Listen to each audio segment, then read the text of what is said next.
Hello, welcome to today's episode of Money Talk with Skylar Fleming. Today we're going to be talking about time in the market versus timing the market. I want to talk about which one is better and why it's time in the market. It's interesting how you leave money in the market for a long time. It can be the best thing ever for your money, even if you were not perfect at timing the point when you put the money in the market. The long-term growth of the stock market can provide, and it will always beat out the perfect investor. Just having your money in the market for a long time is going to help you. That's why I'm so excited for today's episode, and I think there's a lot of learning potential from this podcast episode. The money talking points from today's episode are: why should I invest for the long term, and how can I protect myself from wanting to time the market? With that in mind, let's get right into today's episode.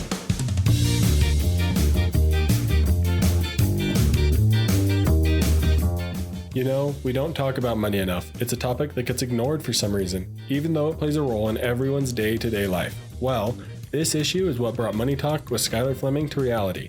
I know you're probably busy and don't have time to research and learn about all the things that go into personal finance, but that's where this podcast, Money Talk, comes into play. I'm your host, Skylar Fleming, and I'm here to do the research and learn all the extra stuff about personal finance for you. The goal is to simply get us talking about money, so let's get talking.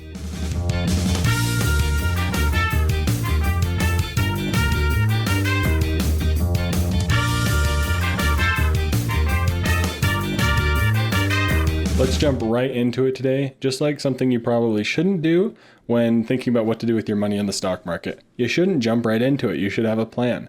But we're going to talk about timing the market and time in the market today. Timing the market, let's define it. Well, it's meaning you're trying to place your bets perfectly. Day trading, things like that. That is timing the market. I say it's placing your bets perfectly on purpose. I say bets on purpose because it's gambling. Timing the market and trying to time when it's high, when it's low, so you can sell high, buy low, or buy low, sell high. But trying to do that is gambling. That's when people say they're scared of the stock market because it's gambling. That's what they're referring to. But time in the market means dollar cost averaging or committing your money for the long term. It's simple investing. There's long-term growth, and you don't mess with it. You let your money compound over and over and over and over again. It's the story of taking the 1 penny over 31 days versus taking the $1 million all at once. The long-term growth that time in the market provides is always going to be timing the market. So make sure you're ready to put your money in for the long term. But let's get into how this can impact your money next.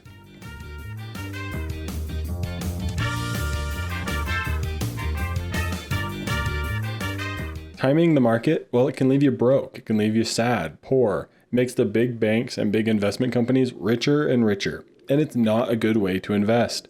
It leaves families feeling bad about the economy and about investing and their overall outlook. It can impact generations and generations of investors because if your grandpa tells you that he had a terrible experience with the stock market because this one guy came in, told him he was going to do real amazing with his money and then practically stole all of it, or at least he doesn't know where the money went. Think about the impact that has on a little grandchild who's maybe hearing about the stock market for the first time. And then they get around to graduating from high school and the idea of the stock market comes back up again. And all they remember is their beloved grandpa telling them that someone stole their money when they were involved in the stock market. Think about the impact that has. That's the impact that timing the market or trying to buy low, sell high, and chase those perfect returns. That's the impact that can have. It can be generational. But time in the market equates to feeling peaceful, patient, at ease, trustful, worry-free, less stress. Because if you're just leaving your money there, you don't care what the stock market's really doing. There's been times where I'll be listening to some financial podcasts and they'll talk about how the stock market's been down for the past 3 weeks.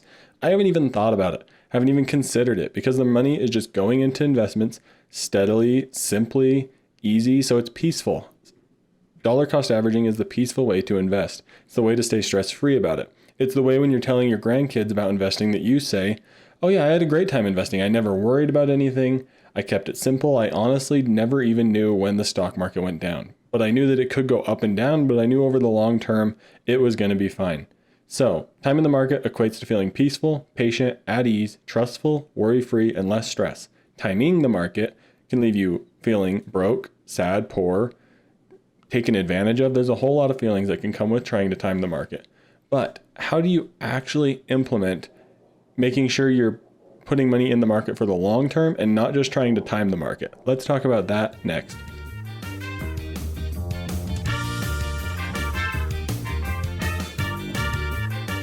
So how do you actually implement time in the market? Well, have a written investing plan.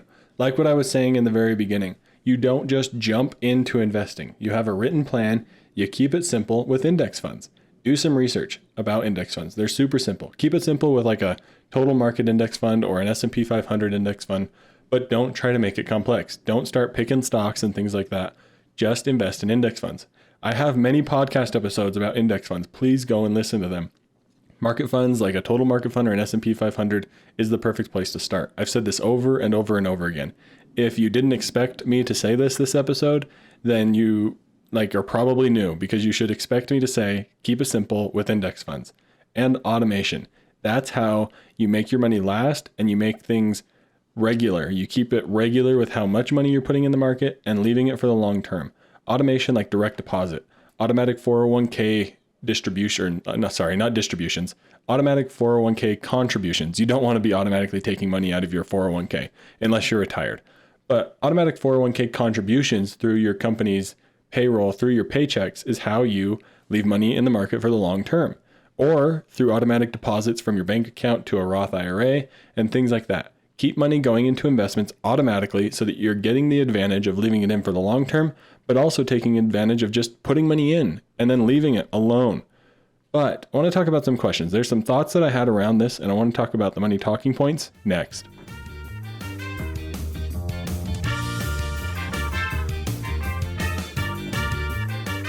So you're asking me the question. Here's your question. What if I was the imperfect investor? What if I was the perfect investor? What if that actually happened? What if you timed the market perfectly and bought low and sold high and only did it in those cycles? What happens? Do you actually beat dollar cost averaging and leaving your money in for the long term? Well, shout out to one of my favorite financial podcasts, The Money Guy Show. They've talked about this on multiple episodes, where the person leaving their money in for the long term and putting it in regularly actually beats the person who's perfect at investing.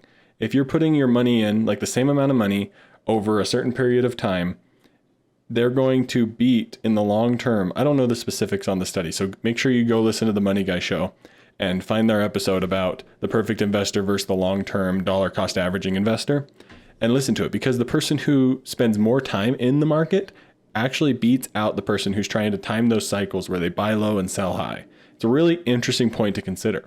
But let's talk about the money talking points. The next question you ask is, why should I invest for the long term? Well, it's much simpler. Builds long-term wealth. Long-term investing builds money that's going to last for the long term. And compound interest is everybody's best friend. If you don't understand compound interest, then you need to begin to understand it. It's a whole lot simpler to invest for the long term. And it's really something that we should all be wanting to do, because we're going to live for the long term, but you got to make sure you have money to actually spend, because you're likely not going to be able to work forever, nor who wants to, really. If you want to retire early, you definitely got to get investing now so that your money is there when you need it. But the next question, the next money talking point is, how can I protect myself from wanting to time the market, from stock trading, from day trading, from stock picking? How do you avoid that? Well, I think you know what I'm going to say. Have a written plan. Write it down, sign it, stick it away, and don't change it for at least 3 months. If you want to check it after 3 months, go ahead, but be prepared to stick to it. You shouldn't be changing your plan every other day, or else you're just going to get involved in trying to time the market. Avoid all mainstream financial news, and I mean all of it, especially people who are yelling about the stock market's going to crash in a week, or this is a huge bubble and it's about to burst. All they want to do is drive traffic. All they want to do is get clicks for their ads and make their own money. They're not trying to benefit you as the investor the best way possible. Avoid all, and I mean all, mainstream financial news. You can have your podcasts that you enjoy listening to that talk about the economy as a whole. I think that's fine. But don't base your investing advice on the hot button headlines that say, is a real estate bust coming? Is the bubble about to burst? Is crypto the beginning of the end? Sort of like those kind of headlines, avoid them. Don't even pay any attention to them. Don't even click on the article, because that's all they want to do. They just want you to click. They just want to get views and ad revenue. And it's not going to be good for your long-term investing portfolio and long-term investing chances of becoming wealthy. So avoid mainstream financial news and clickbait financial news. So let's wrap up today's episode with a couple things that I want to announce and maybe some other things for you, and wrap up how this can help you in the long run.